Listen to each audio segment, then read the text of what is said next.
Warning, this video is unscripted and may contain rambling.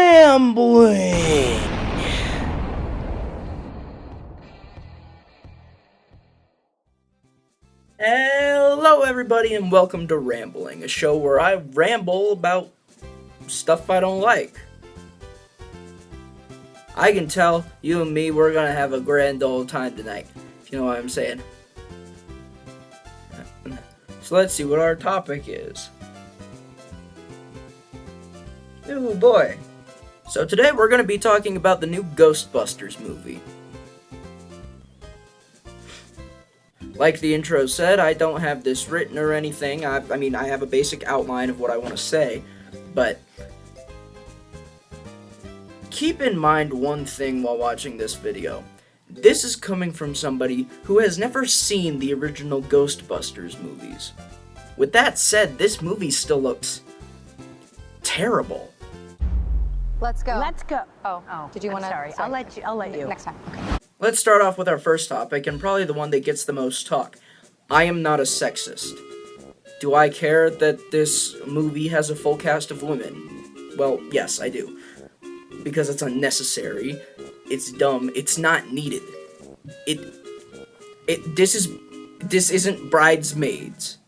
And I'm not saying, like, they can't make a movie like this, but they're going off of these two movies that have full male cast. Why can't they just mix the genders? I mean, why can't they do, like, 2 male, 2 female?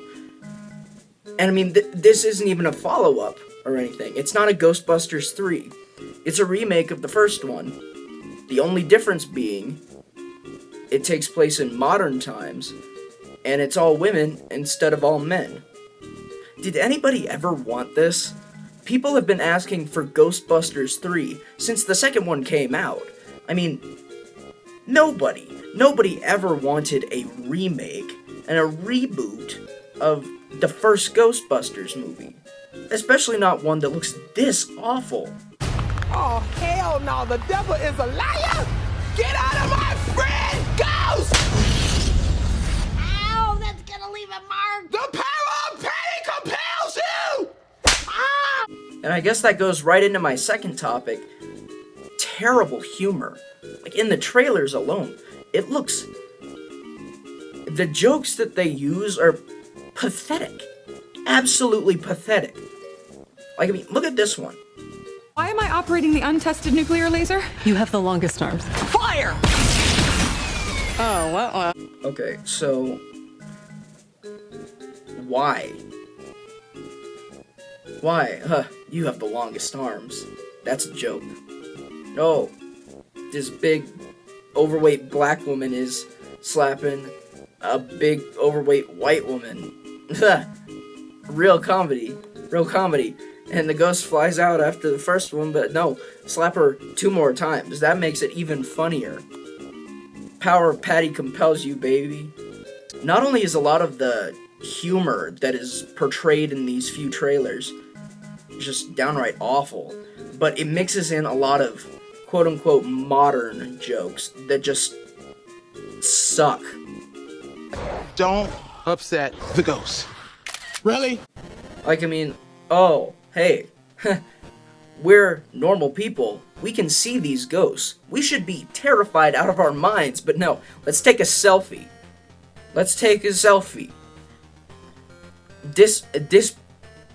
Who thought it was funny?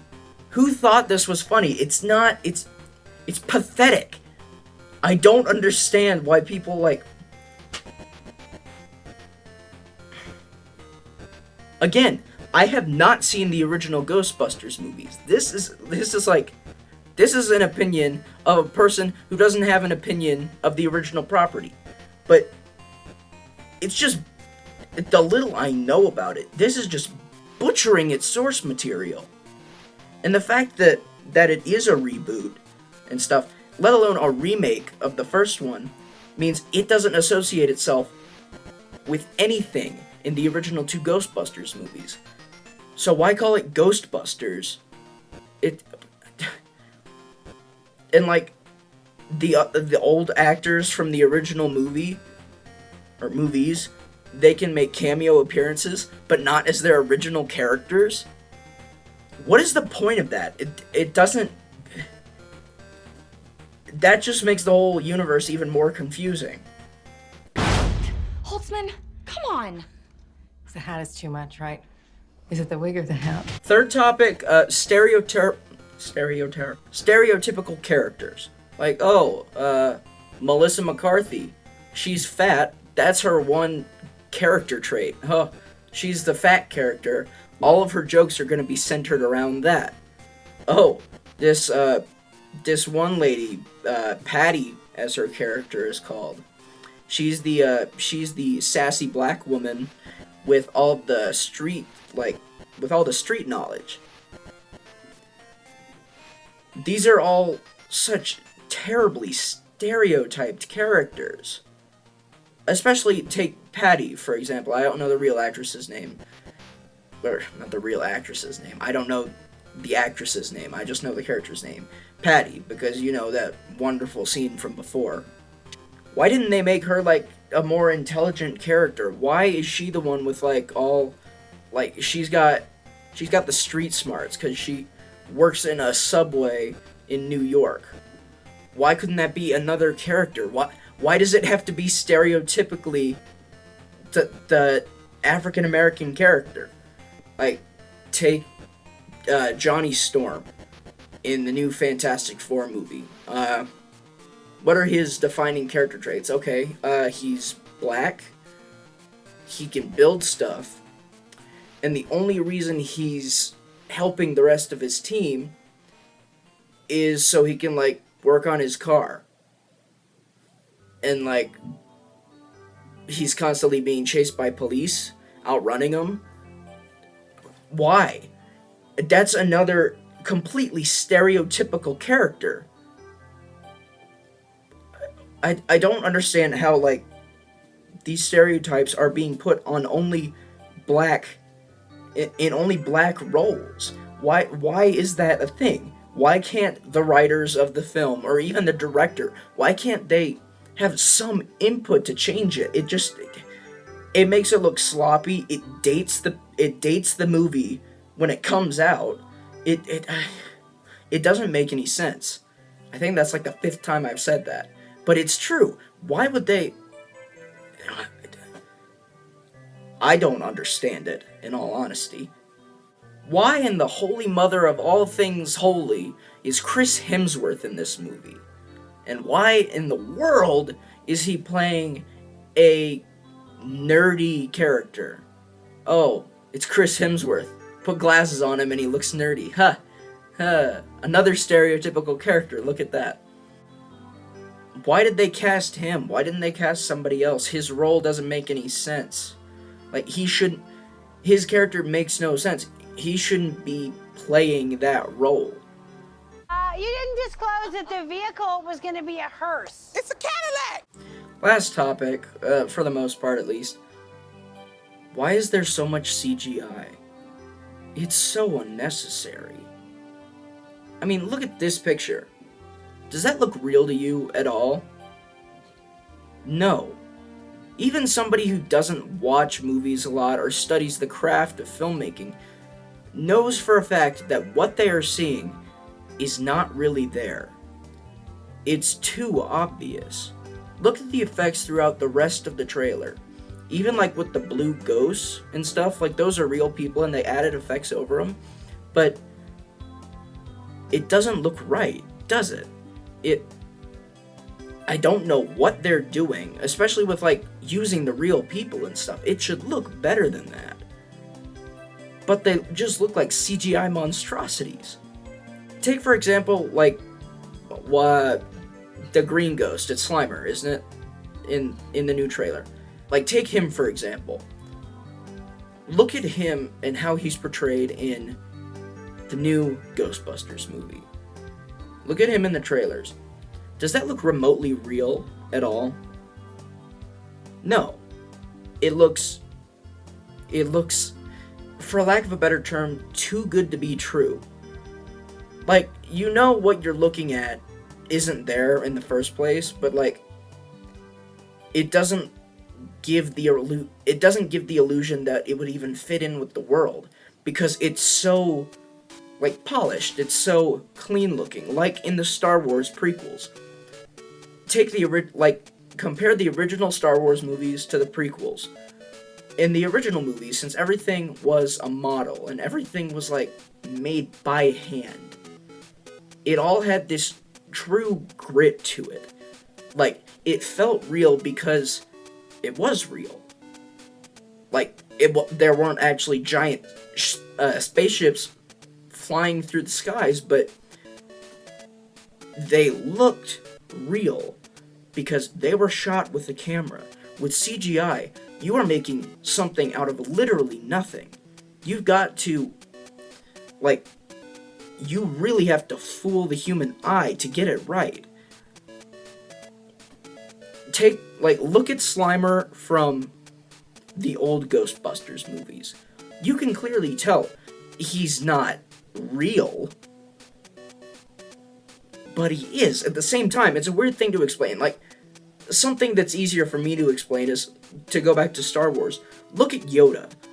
Look at Yoda in Star Wars Episode 5. Like, you know he's not real, but there's a part of you telling yourself that he is real. That Yoda is really there, and you know it for a fact. You look like you could reach out and touch him, because he's got this grit to him. He looks like he's got dirt on him. He has dust. He looks real. The puppet work on Yoda, even though, yeah, he does look like a Muppet, still feels very much alive. The eyes, the expression, the moving of the wrinkles on his brow. It's the same as watching Kermit the Frog. You know he's not real, but he feels real. He will later be replaced with a CG Yoda in the prequels, and even when he looked the most realistic, you never got the impression he was really there. You got the impression Obi-Wan was looking at nothing. Here, you never feel like Luke's just talking to a guy holding a puppet. You feel like he's talking to Yoda. It's hard to explain, but compare, like, the old Slimer to the new Slimer, and the old Yoda to the prequel Yoda. You can tell that there is a major difference between the two. They both look, meaning prequel Yoda and the new Slimer, they don't look real enough. They look too good to be true. They look like they were added after the fact. They don't look like they're actually there. With the original Yoda, you can tell that somebody was there. With CGI, just makes everything look so much more unnatural. Why didn't they use less CGI for this new Ghostbusters movie? And really, as long as you have the resources for it, practical effects is really the way to go. Like, to go back to Star Wars again, look at Star Wars Episode 7. There were parts that were CGI, but there were parts that were also, like, real things. But they blended together, so you couldn't really tell. Like, it blurred that line. Like in the original Jurassic Park, they used both animatronics and special effects. And it paid off. It still looks amazing today. They look like real dinosaurs. It's crazy. Like in Star Wars Episode 7. As long as you have the resources and mix in a bit of CGI in there, like they did in Star Wars Episode 7, it would look even better. Like, say for example, I don't know the official name, but it's like the marshmallow guy from the original Ghostbuster. Is it in both of them? I know it's in the first one, but anyways, take the marshmallow guy. Like, he's obviously fake, but it's a real suit, and you can tell that, like I went in the Yoda spiel and stuff. But look at this new big ghost from the new Ghostbusters movie. It's too clean. The textures aren't right. It doesn't look real enough. Why didn't they make another suit like they did with the Marshmallow Man and just add some CGI over it? That would blur the line in between. And really, it's easier to go practical effects, because with practical effects, you build it, it's that one-time thing, you film it, then you put some CGI over it.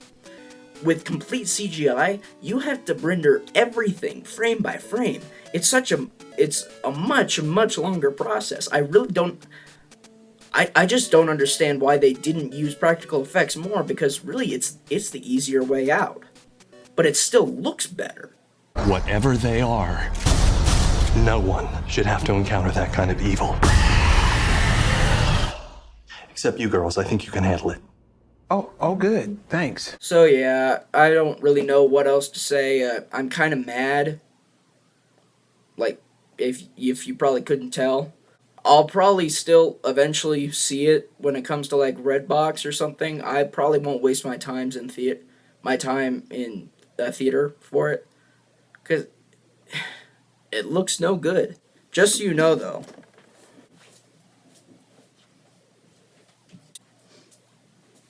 I bought Ghostbusters 1 and 2 the other day, and I'm going to watch these next week when I get the chance to.